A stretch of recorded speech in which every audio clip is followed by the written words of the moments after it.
আসসালামু আলাইকুম। Gamma accounting পজের আরও আরও একটি ভিডিওতে আপনাদের স্বাগতম। আজকে আমরা যেটা ব্যবসায়ীদের জন্য প্রতিদিনের একটা কাজ, সেলস প্রতিদিনই সেলস করতে হয়। সেলস করার জন্য প্রতিদিনই সফটওয়্যারের যে কার্যক্রমগুলো করতে হয়, সেই কাজটি নিয়ে আজকে আপনাদের আমি দেখাবো কীভাবে আমাদের গামা অ্যাকাউন্টিং পজে সেল করবেন। আমি গত ভিডিওতে পারচেজ দেখিয়েছি, আজকে আমি সেলস দেখাবো। আমাদের সেলসের মেনুটা এই জায়গাটায় সেলসের মেনু, এবং আমাদের সেলসের মেনুটা খুবই ইউজার ফ্রেন্ডলি এবং খুবই ইজি, একদম সিম্পলভাবে করা, যাতে যে কেউ ইজিলিভাবে কাজটা করতে পারে। যেমন আর এখানে মাউস ব্যবহার করা ছাড়াই আপনারা কাজটা করতে পারবেন খুব সহজেই। যেমন আমি যদি এখানে সেলস করতে যাই, তাহলে আমি আমার প্রোডাক্ট আমি লিখলে আমাকে হেল্প করবে সফটওয়্যার, যে আপনার সবগুলো প্রোডাক্ট এখানে চলে আসবে, একটা একটা করে লিখলে অটোমেটিকলি সাজেস্ট করবে। তাছাড়া আপনি চাইলে এখানে বারকোড স্ক্যান করলেও সাথে সাথে আপনার প্রোডাক্টটা অ্যাড হয়ে যাবে। যেমন আমি যদি একটা করি, গত পার্সেসে আমি কয়েকটা প্রোডাক্ট ক্রয় করছিলাম, পলো শার্ট, এই যে পলো শার্ট চলে এসেছে। পলো শার্ট কত পিস আছে আমার আমি এখানে দেখতে পাচ্ছি, এবং এখানে কস্টিং প্রাইস, এমআরপি, স্টক সব কিছু দেখা যাচ্ছে।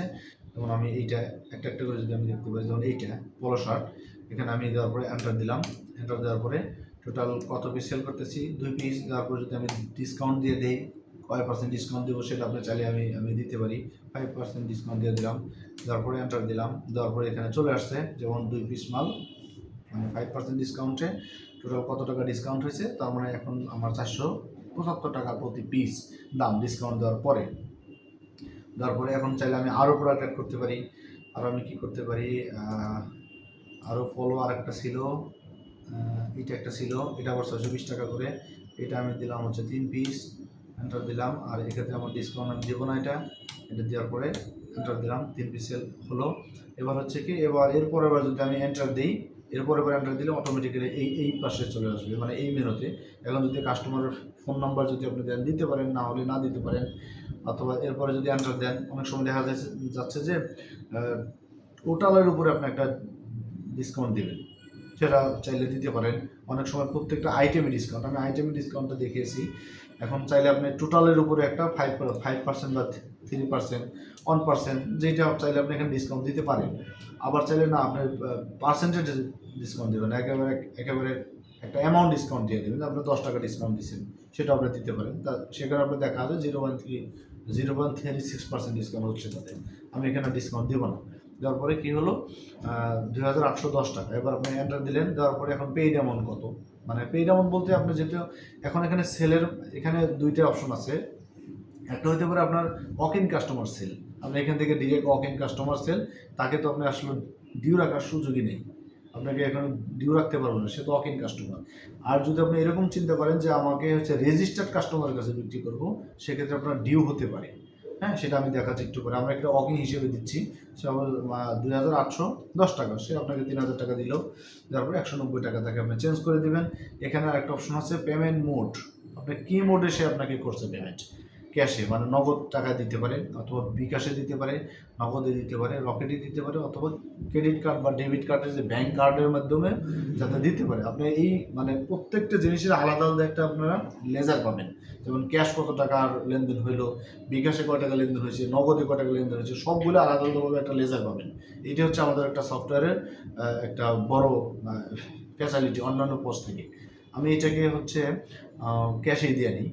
ক্যাশে দিয়ে দেওয়ার পরে আমি হচ্ছে এখানে আবার কমপ্লিট করে দেবো। কমপ্লিট করে দেওয়ার পরে এই যে চলে আসলো, আসার পরে যে অটোমেটিক্যাল একটা প্রিন্টিং এরিয়া চলে আসবে, আপনি চাইলে প্রিন্ট করে নিয়ে নিতে পারেন। আবার না চাইলে এটাকে আপনি স্কেপ দিয়ে ক্লোজ করে নিতে পারেন। তারপর সেল হয়ে গেছে, ঠিক আছে। এখন আমি আরেকটা সেল দেখাবো যে রেজিস্টার্ড কাস্টমারকে কীভাবে আমরা সেল করতে পারি। আমি আবার পলো শার্ট সেল করি। পলো শার্টে যে আমার এই যেখানে আপনারা দেখেন, আগে ছিল আমার স্টকে, এখানে দেখেন আগে ছিল আমার স্টকে 25 পিস, এখন চলে আসছে 23 পিস, আর স্টক কমে গেছে। এখন হচ্ছে আমি এটা আবার 1 পিস বিক্রি করি, বেশি বিক্রি করবো না। তারপরে হচ্ছে এখন দেখেন, এখন হচ্ছে আমি আমার ওয়াক ইন কাস্টমারে সেল করবো না। সেক্ষেত্রে আপনি কী করবেন, কিবোর্ড থেকে F2 চাপবেন। F2 চাপলে আপনাকে এই যে এখানে একটা মেনু চলে আসবে।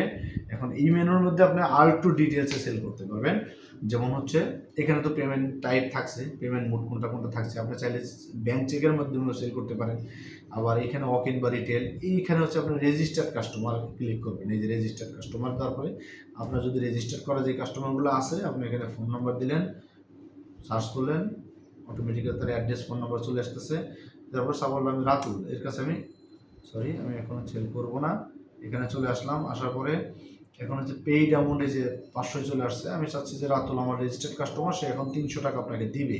এখন 200 টাকা তার কাছে আপনার ডিউ থাকবে, 200 টাকা ডিউ থাকবে, আপনি তার কাছে 200 টাকা পাবেন। আপনাকে পেইড অ্যামাউন্ট দিলেন 200, এখানেও একইভাবে আপনি চাইলে ডিসকাউন্ট দিতে পারেন, ডিসকাউন্ট অ্যামাউন্টে দিতে পারেন। আবার ওর এই সেলের জন্য আপনার একটা লেবার কস্ট থাকতে পারে, ট্রান্সপোর্ট কস্ট এর সাথে অ্যাড করে দিতে পারেন। তারপরে আপনি এখানে কমপ্লিট করে দিয়ে দিবেন। এখানে আপনার সেল হয়ে গেল। চাইলে আপনি এটাকে আপনার প্রিন্ট করে নিতে পারবেন এবং এই যে রাতুলের কাছে সেল করতেছেন তার একটা তথ্য আপনি এখানে পেয়ে যাবেন, এই যে ডিউ অ্যামাউন্ট এত টাকা এবং এটা সেল হচ্ছে কি ক্যাশের মাধ্যমে এটা সেল হয়েছে, এটাও ক্যাশের মাধ্যমে সেল হয়েছে।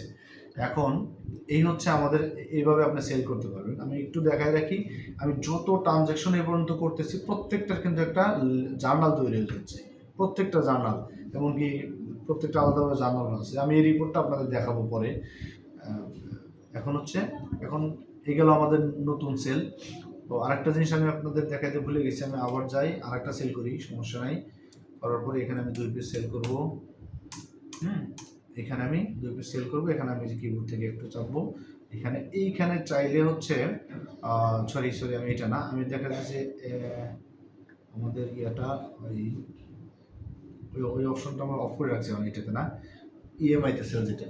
আচ্ছা, আমি আপনাদেরকে আরেকটা সময় দেখাবো আর কি, আমাদের এটা ইএমআই এটা লাইভ থেকে দেখাচ্ছে, তো আমাদের লোকাল থেকে দেখাতে পারতাম। ঠিক আছে, আমি ওটা পরে দেখাবো এক সময়, মানে ইএমআইতে কীভাবে সেল করবেন।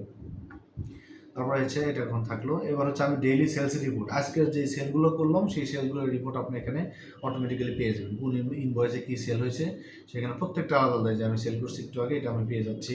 ডেট দিয়ে সার্চ করতে পারবেন, ইনভয়েস নাম্বার দিয়ে সার্চ করতে পারবেন, আবার ফোন নাম্বার দিয়ে সার্চ করলেন, যে কোনো কাস্টমার বললো যে আমি গত 1 সপ্তাহ আগে মাল ক্রয় করছি, এখানে নাম্বার দিলেন, সে ওইকে তার ওই নাম্বারের উপর ভিত্তি করে সার্চ করতে পারবেন।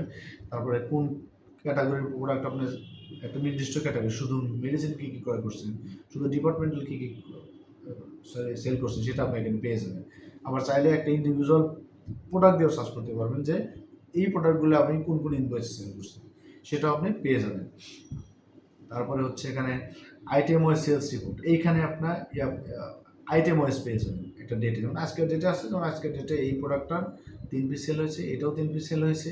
চাইলে আপনি আরও আগের রিপোর্ট থেকে দেখতে পারেন, আগের কোনো রিপোর্ট থেকে যদি আমি দেখেন, এমনকি প্রত্যেকটা ডেট হয়েছে।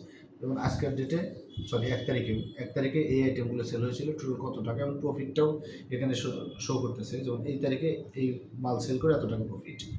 তারপর যে ডিসেম্বরের 4 তারিখে, এভাবে আপনি প্রত্যেকটা ডেট অনুযায়ী পেয়ে যাবেন। এখানে পুরো 1 মাসের ডাটাই আছে, আপনি চাইলে এখানে ডাউনলোড করতে পারেন, একদম পিডিএফ একটা ডাউনলোড, ডেট ওয়াইজ এবং আইটেম ওয়াইজ, কোন ডেটে কোন আইটেমগুলো এভাবে সেল হয়েছে, আপনি একেবারে পিডিএফ একটা সেল পেয়ে যাবেন, নিচে একটা টোটাল সামারি পেয়ে যাবেন, টোটাল প্রফিট পেয়ে যাবেন 1 মাসের সেলস থেকে।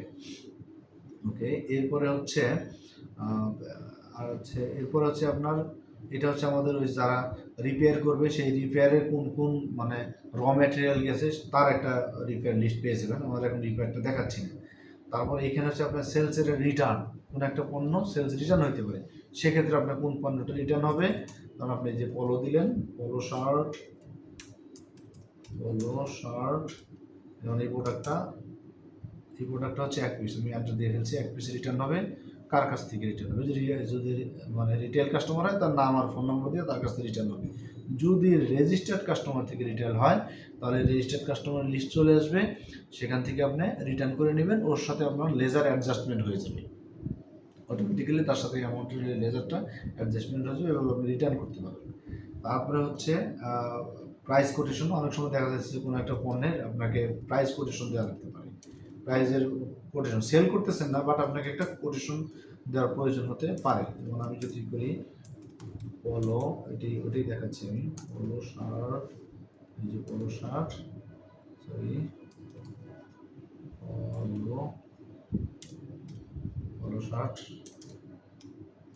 পলো শার্ট এটা প্রাইস দিলে, তারপর এন্টার দিলাম। এখন এই যে কোটেশন দিলে আপনাকে এখানে যে কোটেশন আকৃতিতে তৈরি করবে। হ্যাঁ, কোটেশন তৈরি হয়ে গেল, প্রাইস এতটা, এইভাবে একটা কোটেশন তৈরি করে দিতে পারেন, অনেক সময় এটা প্রয়োজন হয়। তারপর যে সার্চ ইনভয়েস বাই এসএন, মানে সিরিয়াল নাম্বার আর কি, অনেক সময় যে আমি বলছিলাম যা যে প্রোডাক্টগুলো সিরিয়াল নাম্বার থাকে, আপনি চাচ্ছেন যে এই সিরিয়াল নাম্বারটা কতদিন আগে কোন ইনভয়েসে সেল হয়েছে, আপনি সেখানে সিরিয়াল নাম্বারটা দিলে অটোমেটিক্যালি এখানে আপনাকে দেখাবে যে কোন ইনভয়েসে কত তারিখে সেল হয়েছে। ওয়ারেন্টির জন্য এটা প্রয়োজন হতে পারে। ধন্যবাদ সবাইকে। আজকে এতটুকুই। আপনাকে আর ইনস্টলমেন্টের সেলের আর একটা অপশন আমি আপনাদেরকে দেখাবো একটা সময়।